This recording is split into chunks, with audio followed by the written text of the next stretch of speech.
Hello and welcome to another week of Sambo iRacing. We're back at Circuito De Navarra, this time in the Mazda MX5 for yet another track guide. This is a funny track, this. It can produce some good racing.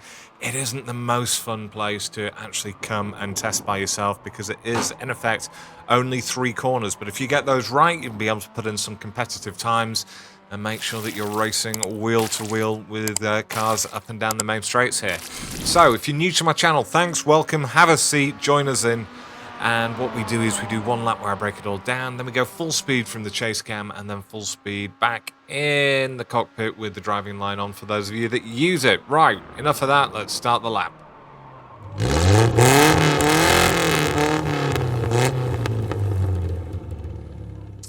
Right, so here we are in the cockpit. There's only 3 corners to worry about, as I say. So the first one's absolutely fine here, T1. We start turning towards the apex of T1. It's just a flat-out kink at the 100-meter mark. We don't want to cut too much at all here because we want to be back over to the left-hand side. Once we get out over to the left, if you see on the right-hand side, there's the orange colour on the fencing there on the right-hand side. Once we get to that, I'm going to come off the gas. I'm going to go up to about 50% throttle, and I'm going to hold it at roughly that amount as I try and get through turn 2 and open up the entry to turn 3. So there's a fair amount of work that I end up doing on the steering wheel to try and keep my car going as straight as possible. So I'm more or less aiming at this stage to try and get my car pointed towards the tree on the right-hand side. Obviously, that will change in time. I'm steering and counter-steering to try and keep the rear in check to keep me going in a straight line as I brake. I'm still holding it at roughly 50% brake, and only once we get past the apex of 2 do I start releasing the brake. I'm feathering between the brake and the accelerator, trying to get to the outside here on the entry to turn 3, and only at this point do I start braking harder again now to get the car slowed down. I drop it down into second gear. A bit of counter steering going on here again to straighten up. And then I'm going to trail this off and drop it down into first gear. Start building back up on the throttle. Again, a little bit of counter steering going on. You can see it a lot better when I play it at full speed. Get back on the throttle so that as I go through the apex of turn 3, I'm back on the throttle. Car will drift out, counter steer to just to rest that slide. And we're fully on the throttle here through turn 4 and through turn 5, this left-hander coming up, and all the way to turn 6. So turn 6 has got another sort of tricky place to try and work out where you're going to brake. So again, we've got the orange siding there on the fencing on the right-hand side. The next braking zone is basically, it's halfway between that and where the rumble strip starts off, so you just sort of get a feel for it. But once that leaves your monitor, be prepared to brake. I'm going to be braking quite hard in a straight line up to about 90% roughly, there or thereabouts, coming down from 4th to 3rd, and now I'm going to start trailing it off as I come off and away towards the apex, still trailing off the brake very slowly, dropping it down into first gear at the apex, building back up on the throttle. And once I leave the apex and my car settles, I'm back up to 100% throttle. Bit of counter steering to arrest the slide again. Over to the outside of 7. Cutting the corner slightly.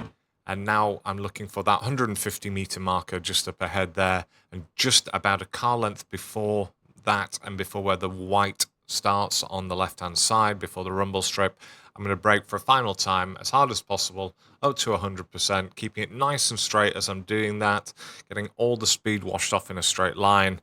And now I'm going to start trailing that off as I look towards the apex, building back up in first gear,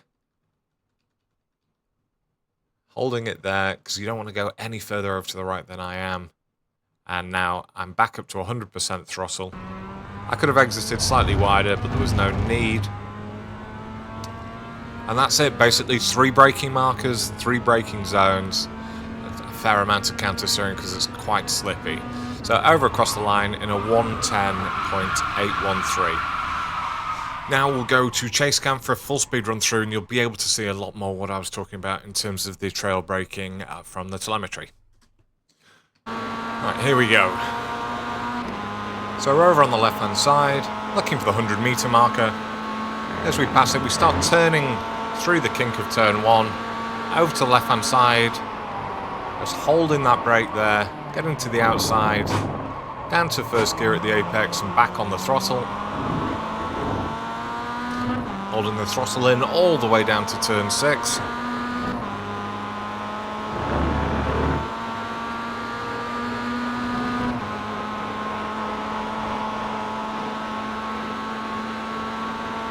Waiting for this orange part on the fencing to go out of our view. Now we're braking hard. Trailing it off down to first gear at the apex. So it's very straightforward in chase cam. Cutting the corner at 7 here. Over to left hand side and again braking hard in a straight line. Trail it off down to first.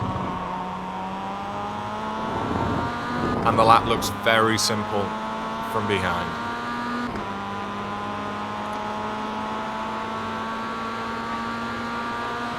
One final time from the cockpit with the driving line on.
Thanks for watching. I've been Sambo iRacing. I'll see you guys in the week.